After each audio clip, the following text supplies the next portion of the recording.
राधे राधे भक्तों, कैसे हैं आप सभी। आशा करती हूँ आप सभी बहुत अच्छे होंगे। और आज कार्तिक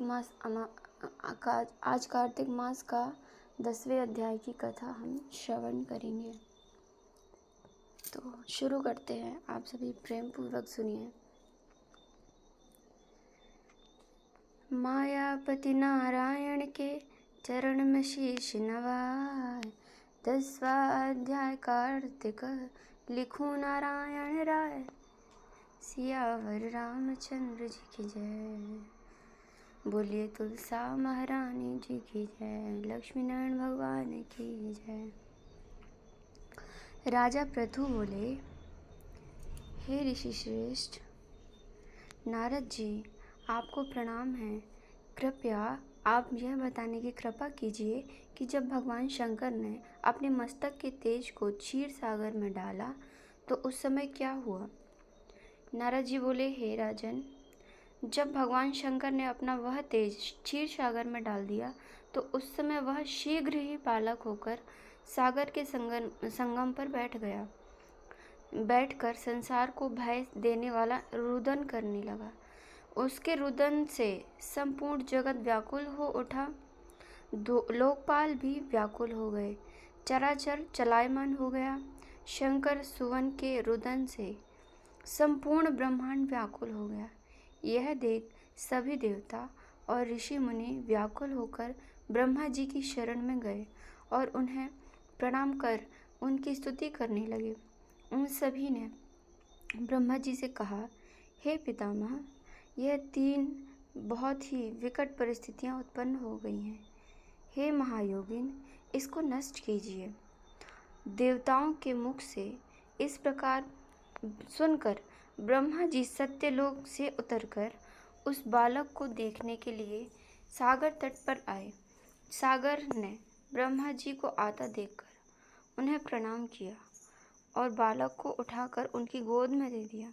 आश्चर्यचकित होते ही ब्रह्मा जी ने पूछा, हे सागर, यह बालक किसका है? शीघ्रता पूर्वक कहो। सागर विनम्रता पूर्वक बोला, प्रभु, यह तो मुझे ज्ञात नहीं है, परंतु मैं इतना अवश्य जानता हूँ कि यह गंगा सागर के संगम पर प्रकट हुआ है। इसलिए हे जगतगुरु, आप इस बालक का जात कर्म आदि संस्कार करके इसका जातक फल बताइए। नारद जी राजा पृथु से बोले। सागर ब्रह्मा जी के गले में हाथ डालकर बार बार उनका आकर्षण कर रहा था। फिर तो उसने ब्रह्मा जी का गला इतनी जोर से पकड़ा कि उससे पीड़ित होकर ब्रह्मा जी की आंखों से अश्रु टपकने लगे। ब्रह्मा जी ने अपने दोनों हाथों का जोर लगाकर किसी प्रकार सागर से अपना गला छुड़वाया और सागर से कहा, हे सागर, सुनो, मैं तुम्हारे इस पुत्र का जातक फल कहता हूँ। मेरे नेत्रों से जो यह जल निकला है, इस कारण इसका नाम जलंधर होगा। उत्पन्न होते ही यह तरुणावस्था को प्राप्त हो गया, इसलिए यह शास्त्रों का पारगामी, महापराक्रमी, महावीर, बलशाली, महायोद्धा और रण में विजय प्राप्त करने वाला होगा। यह बालक सभी दैत्यों का अधिपति होगा। यह किसी से भी पराजित न होने वाला तथा विष्णु भगवान को भी जीतने वाला होगा। भगवान शंकर को छोड़कर यह सबसे अवध्य होगा।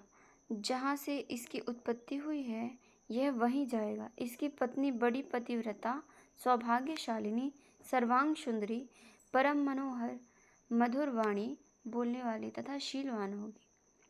सागर से इस प्रकार कहकर ब्रह्मा जी ने शुक्राचार्य को बुलवाया और उनके हाथों से बालक का राज्याभिषेक कराकर स्वयं अंतर्ध्यान हो गए।